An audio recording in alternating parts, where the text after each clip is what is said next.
तुम उनके बारे में क्यों जानना चाहते हो? आजकल पाटलिपुत्र में महत्वपूर्ण व्यक्तियों के मुख पर उनका नाम सुन रहा हूं, थोड़ी जिज्ञासा हुई, इसलिए तुमसे पूछ लिया। क्या आचार्य विष्णुगुप्त आजकल पाटलिपुत्र में?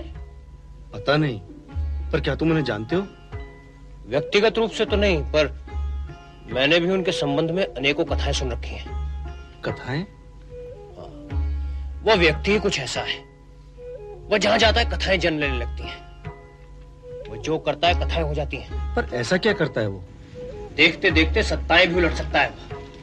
अब सोचो, कहां यवनों का सामर्थ्य और कहां वह, पर देखते ही देखते उसने वाहिक प्रदेश में यवनों की सत्ता को उखाड़ फेंका। वे समस्त जनपद जो एक दिवस उसका साथ देने को तैयार नहीं थे, एक दिवस वे उसके एक आदेश पर मर मिटने को तैयार थे। जिन्होंने अपना गर्वोन्नत मस्तक कभी किसी के सामने नहीं झुकाया, वे उसके चरणों में झुक गए। सामर्थ्य भी था उसके पास और सरलता भी थी उसके पास। नियत था वो, पर डरते हैं उससे वीर योद्धा, सामर्थ्यवान साम्राज्य। निर्धन हुआ, पर वैभव उसके सामने सर झुकाता है। सरल व्यक्तियों से सरल, पर कुटिल से अति कुटिल, महाकुटिल। सोचो कैसा होगा वह व्यक्ति जिसके एक आह्वान पर सहस्त्रों छात्र रणभूमि में कूद पड़े। सोचो सोचो कैसा होगा वह व्यक्ति जिसने डाकुओं तक को धे दिया, जीवन दिया, मार्ग दिया, सम्मान दिया। सोचो जब सामर्थ्यवान सो रहे थे तब उसने यवनों के सामर्थ्य को ललकारा था। पर वे करते क्या हैं? वे कुछ नहीं करते, वे जो चाहते हैं करवाते हैं। वे जहां जाते हैं स्थितियां बदल जाती हैं, अपने ध्येय का स्मरण करते हैं, मार्ग स्वयं प्रशस्त हो जाते हैं। पर वे कुछ तो करते होंगे ना? सुना है राजनीति के आचार्य थे, तक्षशिला में राजनीति पढ़ाते थे। कहते हैं उनकी स्पर्धा का राजनीतिज्ञ पूरे जम्बू द्वीप में नहीं है। सुना था कि तक्षशिला में रहते हुए उन्होंने तक्षशिलाधीश के पुत्र को राजप्रसाद में जाकर राजनीति पढ़ाना अस्वीकार कर दिया था। युवराज को भी अन्य छात्रों की भांति ही देखते थे। पर वे अब क्या करते हैं? सुना है राज्यों को एकत्र कर रहे हैं, साम्राज्यों को ठोक रहे हैं, सम्राटों को ठीक कर रहे हैं।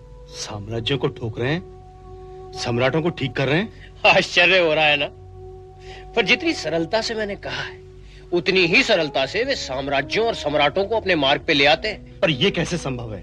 साम्राज्य और सम्राट कोई सामान्य वस्तु तो नहीं कि जैसे मनचाहा व्यवहार कर लिया। इसीलिए तो मैंने कहा कि वे जहां जाते हैं कथाओं को जन्म देते हैं। पहले मैं भी नहीं मानता था, अरट में तो कोई भी नहीं मानता था, अब सब मानते हैं। पर ऐसा क्या है उनके पास कि साम्राज्य और सम्राट भी उनके चाहे मार्ग पर चले आते हैं? सुना है मृत्यु से नहीं डरता हुआ, जीवन का कोई मोह ही नहीं, संसार में रहकर भी संसार का नहीं, जीवन के समस्त सुखों से अलिप्त। मैं उनके सामर्थ्य के बारे में पूछ रहा हूं। सच उनका सामर्थ्य है। सच के बूते पर कहीं साम्राज्य और सम्राट मार्ग पर आते हैं? तुम नहीं मानते ना, मैं भी नहीं मानता था, पर अरट्ट में देख चुका हूं सच के लिए मर मिटने की उनकी तैयारी का परिणाम। देखते ही देखते उनके शब्दों के सामर्थ्य से प्रभावित होकर लोग खड्ग उठा लेते हैं, निर्बल आक्रामक हो उठता है, शब्दों में से आग उगलता है और स्वयं शांत रह लेता है। उसकी ताल पर लोग तांडव मचा लेते हैं और वो उस संहार से अलिप्त भी रह लेता है। और उसके शब्दों में क्या होता है? सिर्फ सत्य, चिरंतन सत्य। तुम तो उसकी स्तुति करने लगे हो। यह आसफ का प्रभाव नहीं है श्रेष्ठी। जब जब वाहिक प्रदेश में उनकी बात होती थी तब प्रारंभ अविश्वास और अश्रद्धा से ही होता था, परंतु स्तुति और श्रद्धा से। और यदि आज पाटलिपुत्र में उनकी चर्चा है तो यह अविश्वास और अश्रद्धा का प्रारंभ है, पर अंत श्रद्धा से ही होगा, यह निश्चित है। पर आचार्य तो वे तक्षशिला के हैं, उनकी चर्चा यहां क्यों हो रही है? संभव है वे पाटलिपुत्र में हो। पाटलिपुत्र में वो क्या कर रहे होंगे? तुमने मेरे प्रश्न का उत्तर नहीं दिया।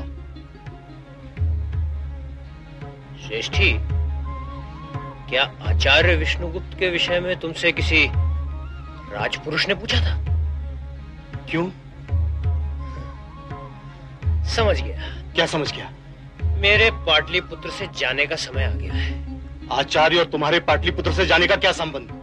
श्रेष्ठ ही स्वयं चेतो और औरों को भी सजग करो। यदि मेरा अनुभव गलत नहीं है तो मगध में सत्ता पलटेगी, मगध में विद्रोह होगा, घमासान युद्ध होगा। और तुम ऐसा क्यों कह रहे हो सेरन? वाहिक प्रदेश में भी यही होता था। वो सिर्फ जनपद में आता था और सत्ताएं उलटती थी, विद्रोह होता था, युद्ध होता था। पर पाटलिपुत्र में ऐसा क्यों होगा? ये मैं नहीं जानता। बस इतना जानता हूं कि एक संगठित भारत देखने का उसका अपना एक स्वप्न था। ये जनपदों की संघर्षपूर्ण राजनीति में उसे कोई आस्था नहीं थी।